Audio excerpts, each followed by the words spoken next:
Chad Neal, a man of many hats, fiance, father, career center director, and football coach. Three-time state champion, Coach of the Year honors from different publications from 2016 to 2021. Since 2004, when he took over as head coach, he has a record of 131 wins and 93 losses.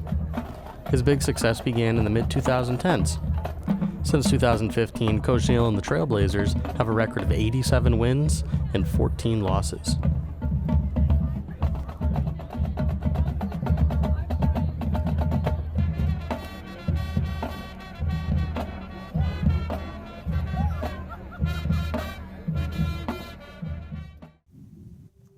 Coach Neal took over the Killingly football program in 2004. In his 21 years here, he has accomplished a lot, but it hasn't always been pure domination as seen in late of Killingly's games.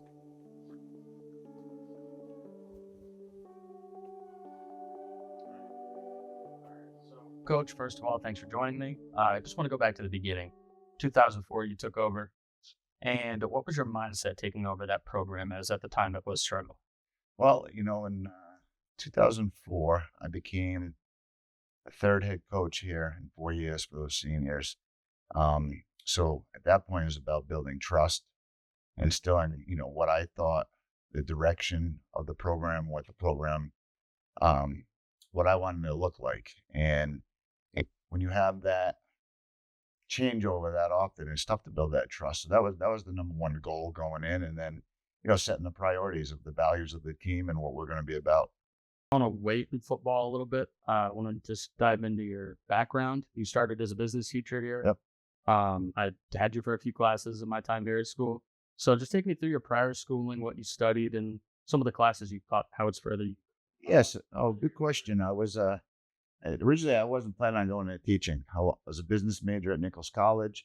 I got into sports management as my major. I did some internships at Conn College and for the Norwich Navigators.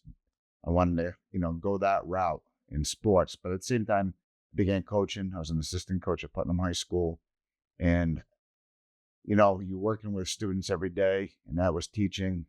When I graduated with my bachelor's from Nichols, I decided to go back for a master's in education and teaching. Started that program at Sacred Heart University, and then got hired at Putnam High School as a business teacher. Taught there for 1 year before coming here. Over here, I taught sports management. I introduced that curriculum here. Computer literacy, taught accounting, business management, Success 101, which is a freshman introductory class. You name it, I've had opportunity to teach personal finance. So I really enjoyed that. I really enjoyed teaching business because, it's applicable. You're going to use that in the real world. What was the general mindset that you tried to push in order to flip the mindset from last season wasn't the greatest, but next game, and forward? Yeah, that's tough because you have the year before I came over, they were 6-4, so I believe it was 6-4 or 7-3. Pretty good team. Some seniors returning, but for me, it was trying to build the program, and you can't build a program in 1 year, 2 years. It takes a few years to build it. Again, about the values, the structure, who you want coaching with you, building that camaraderie. There's so much that goes into building the program. It's just not what happens on the football field. And it took a while, but the kids worked hard. The players worked hard, and it wasn't easy. I can tell you we've had a lot of success the last 10 years, but prior to that, those kids before that set the foundation for our success today. It takes a lot to balance being a teacher and a football coach, especially one that strives for success. We're going to look ahead to the 2015 season where the success really started. You're going to hear a lot of the motto RPO, stands for Run People Over. In the next part, we're going to talk to Coach Neal and let him express what RPO truly means to him and what it means to the Killingly football program.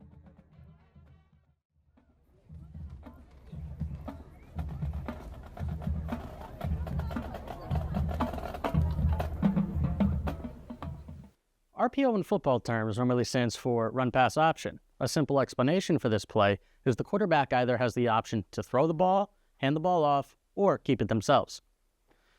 But for Killingly football, it means something more than a play type. It's their identity, their culture, and their play style. In Killingly's case, RPO stands for Run People Over. It's time to look ahead to the 2015-16 season, when the culture and energy really started to shift. So RPO was in 2017. We played Trinity Catholic, and during that time, the RPO run pass option was popular, and we really took it to them that day. A good FCAC team, and it was okay. It was just a comment that was made, like, when our run pass option, which Trinity Catholic was, we're run people over. And the media picked up on that, and that kind of became our motto, and that's something we hang our hat on was, we're going to be blue collar, we're going to be tough, we're going to look to run you over. It's a mentality for us, for our players of, no matter who we play, how big, how small, whatever, we're going to try to run you over. 2017, first year that you won a state title as a head coach, was the third ever school state title as for football. What was it like finally getting over that hump and winning a championship the first time? It was exciting. It was a relief. For those seniors that year, they had their sophomore year, they got to the semifinals. Junior year, semifinals, and then we finally got over the hump in 2017, and it was an undefeated season. And we just, we knew as coaches, let's not mess this up. Let's get these guys there, and we knew they'd take care of business. Unfortunately, with the success you've had, it's come with some difficulties and some unfortunate events. I just want to ask about Chase Wood. He played for you from 2013 to 2016, and he joined your coaching staff. He was my freshman coach. He was a huge part of building the program. Can you take me through his impact on the field and on the sidelines as a coach, and how unfortunately his untimely passing helped motivate those who wanted to win? So, yeah, Coach Woody, Chase played for me for 4 years. As a 2016 graduate, but he was on that 2015 team that helped turn the tide for us. That 15 team was the first team in, almost 20 years, about 20 years to get to the playoffs. And they really worked their tail off in the offseason and leadership and came out and got us to the playoffs for that first time in 2015, where we lost in a good game against Brookfield here. Brookfield ended up winning the championship.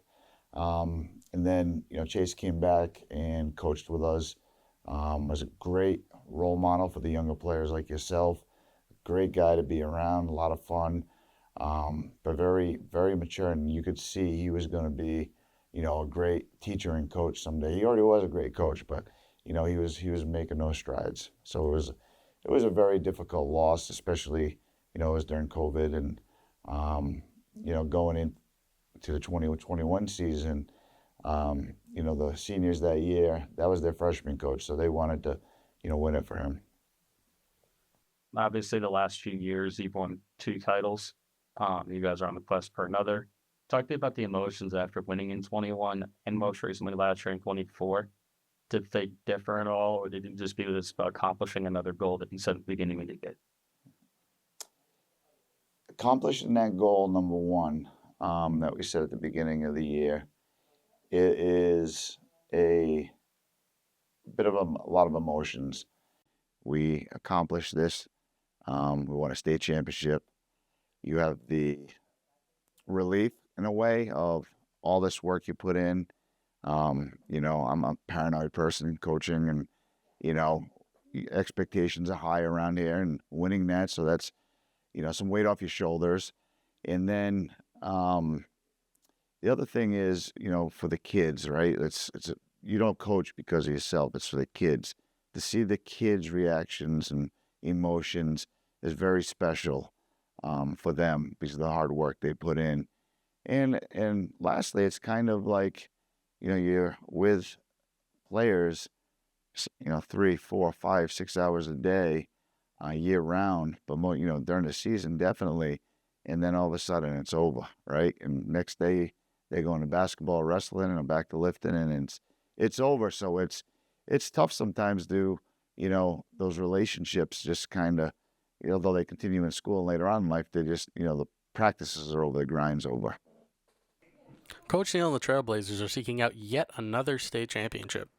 Another title would give Coach Neal his 4th and the program their 6th in total. This year they defeated a tough Bishop Hendricken team and have taken care of business against East Lyme, Jonathan Law, and New London. Next we look to the future, 2025 and beyond. It's time to figure out what the future has planned for Coach Neal in the Killingly football program and his mindset for future seasons. We're now just a week away from the 2025 CIAC playoffs, and Killingly High School and Coach Neal are starting to prepare for the playoffs. They beat Norwich Free Academy on November 7th, capturing yet another ECC title. Killingly now looks ahead to their final home game of the year on Thanksgiving against Woodstock Academy after defeating Waterford on the road. It's time to talk to Coach Neal about his plans for the playoffs and the future of his career in both teaching and coaching football. First, congratulations to you, your staff, and the players on another ECC championship. You guys have 2 games remaining. How do you keep the team's mindset onto the regular season and not too focused on the playoffs before those games even happen? So with a veteran team, I think they know the expectations of it's week by week, staying on top of paying attention to details, individual meetings, team meetings, a lot of film. You know, each week we have quotes of the day. We talk about that, and also use examples of other teams and not being complacent. Complacency is a killer. I want to talk about your future. You've been with Killingly football for 22 years now.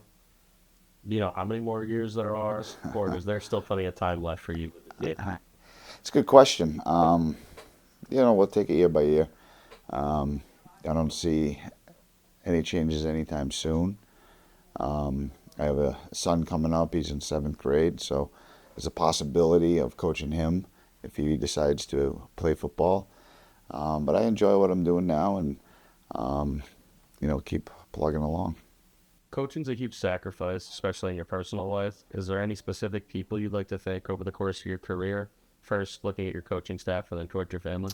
Yeah, so obviously my coaching staff, I feel like there's no better assistant coaches out there. They're all loyal. They're hardworking. They share the same values, which is, providing the best opportunity for our kids and being there for our kids. I can't do this without them. This is, you have your good days, your bad days, but, you always have their support. On a personal level, it's definitely family. They sacrifice so much. My fiance Jessica, she's at every game. She listens to me. We're gone, and all our coaches' wives, practice, after school till 6:30. By the time we get home at 7:30, then, you eat and then see your children, and then, you look at film and do it again the next day, and Fridays, home at all. They sacrifice a lot, and, they're kind of the unsung heroes as your family because, as a coach, you're spending more time with other families' kids instead of your own. And so a hard-hitting question for you. What do you hope your legacy is on and off the field in the classroom? How do you want to be remembered as both a coach and a teacher? Yeah, so I just want to be, I guess, I don't think I need to be remembered. I just hope I made a positive impact on as many lives as possible. Coach Neal has a legacy that will be very difficult to follow. He's won 8 ECC titles in the last 10 years, 3 state titles across different classes, and he's a very influential and inspirational person on and off the football field, and anyone who has had him in either of these settings is extremely lucky.